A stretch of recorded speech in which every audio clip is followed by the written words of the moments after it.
अस्सलामुअलैकुम स्टूडेंट, हमने अपनी पिछली दर्जा में सबक नंबर 6 हकीम अजमल खां पढ़ लिया था और इसके अल्फाज मानी अपनी कॉपी में कर लिए थे। आज मैं आपको इस सबक के सवाल जवाब मुकम्मल करा रही हूँ। तो बच्चों, मुख्तसर सवालात के जवाबात आपको अपनी किताब में ही लिखने हैं। पहला सवाल है, आज से 50 साल 60 साल पहले लोग किस किस्म का इलाज अपनाते थे? तो इसका जवाब है यूनानी दवाइयों से। उसके बाद यूनानी दवाएं किन चीज़ों से बनती हैं? जड़ी बूटियों से। तीसरा सवाल है, हकीम अजमल खान कब और कहाँ पैदा हुए? हकीम अजमल खान 1864 ईस्वी में दिल्ली में पैदा हुए। उसके बाद हकीम अजमल खान किन ज़बानों के माहिर थे? हकीम अजमल खान अरबी, फ़ारसी और उर्दू के माहिर थे।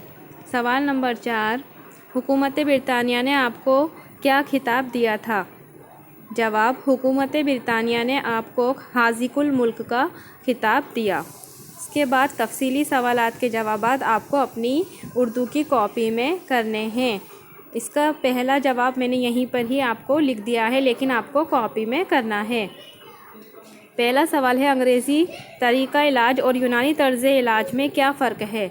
यह आपको अपनी कॉपी में करना है। हकीम अंग्रेज़ी तरीक़ा इलाज फ़ौरी यानी जल्दी करता है और इसी के बरअक्स यूनानी तर्ज़ इलाज जड़ी बूटियों के ज़रिए धीरे धीरे जड़ से ख़त्म कर दिया जाता है। यह आपके पहले सवाल का जवाब है। इसके बाद दूसरे सवाल का जवाब मैंने निशान लगा दिया है आपकी ही किताब में। हकीम अजमल खान कौन थे? हिकमत के अलावा आपको किस चीज़ से मोहब्बत थी? इसका जवाब ये रहा। हकीम अजमल खान एक मशहूर हकीम थे। आप न सिर्फ हकीम हाज़िक थे, बल्कि आप मुल्क की तहरीक आज़ादी के बुनियादी रहनुमाओं में भी शुमार होते हैं। आप एक अच्छे और कामयाब शायर भी थे। यह आपके दूसरे सवाल का जवाब है। इसके बाद आपके तीसरे सवाल का जवाब है,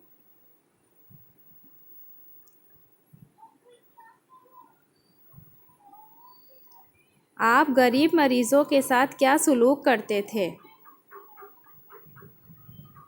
ये रहा। हकीम अजमल खां गरीबों का न सिर्फ मुफ्त इलाज करते थे, बल्कि दवाई भी मुफ्त देते थे और दवाई के अलावा रुपये पैसों से भी उनकी मदद करते थे। उसके बाद सवाल नंबर 4, जब हिंदुस्तानियों ने अंग्रेज़ों के ख़िलाफ़ तर्क मवालात किया तो हकीम साहब ने क्या किया?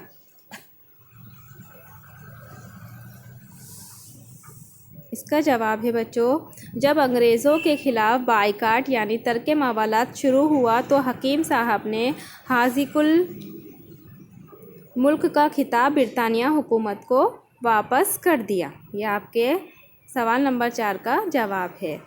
इसके बाद सवाल नंबर 5 का जवाब मैंने यहीं लिख दिया है। आपको अपनी उर्दू की कॉपी में ही ये 5 तफसीली सवालात के जवाबात कॉपी में ही करने हैं।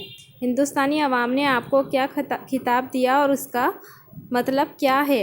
हिंदुस्तानी अवाम ने आपको मसीहुल मुल्क का खिताब दिया और इसका मतलब मुल्क का मसीहा है। उसके बाद आपकी अगली मश्क है जो आपको अपनी किताब में ही मुकम्मल करनी है। ज़ैल के जुमलों में सही होने की सूरत में टिक का निशान और गलत होने की सूरत में क्रॉस का निशान लगाइए। हकीम अजमल खां पेशावर में 1864 ईस्वी में पैदा हुए। पेशावर में, रॉन्ग, दिल्ली में पैदा हुए थे। आप तहरीक आज़ादी के अव्वलीन रहनुमाओं में भी शुमार होते हैं। राइट। आप अंग्रेज़ी और रियाजी में बड़ा कमाल रखते थे। रॉन्ग। आप गरीब मरीज़ों का मुफ्त इलाज करते थे। राइट। आपको अपने वतन के साथ कोई ख़ास लगाव नहीं था। रॉन्ग, गलत। 1921 ईस्वी में आप कांग्रेस के सदर मुंतखब हुए। सही। ज़ैल की कहानी में शक्लों के बदले इनका नाम लिखकर कहानी मुरत्तिब कीजिए, यानी तरतीब से इस कहानी को मुकम्मल करना है। ये तस्वीर देखकर, जैसे पहली तस्वीर में क्या है? आदमी बना हुआ है, तो हम लिखेंगे एक आदमी के पास बहुत सी थीं। क्या थीं? मुर्गियाँ। इनमें से एक मुर्गी रोज़ाना एक एक क्या है तस्वीर में सोने का अंडा देती थी। ये शख्स सुबह उठकर दरबे से सारी क्या है तस्वीर में मुर्गियों को बाहर छोड़ता था। आखिर पर दड़बे से सोने का अंडा उठाकर बाज़ार ले जाता था और बेचकर पैसों से सौदा वगैरह लाता था। एक दिन उस शख्स को ख्याल आया कि क्यों ना मुर्गी के पेट से सारे अंडे एक ही बार निकाल लूं। उसने मुर्गी को चाकू से मार डाला तो वो ये देखकर हैरान हुआ कि वहाँ कोई अंडा नहीं था। वो शख्स पछताने लगा। तो बच्चों, ये आपकी कहानी यहाँ पर मुकम्मल हो गई। आपको इन तस्वीर को देखकर इस कहानी को मुकम्मल करना है अपनी किताब में ही। उसके बाद अगली मश्क है आपकी। झेल में चंद खिताबात दर्ज हैं। बताइए खिताबात किन अशखास को मिले हैं। अशखास यानी शख्स की जमा है, किन शख्सों को मिले हैं।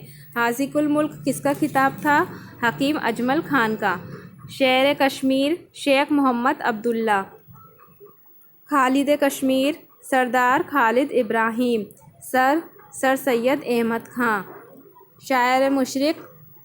शायर मशरिक़ अल्लामा इकबाल। तो बच्चों, ये आपकी सबक नंबर 6 यहाँ पर मुकम्मल होता है।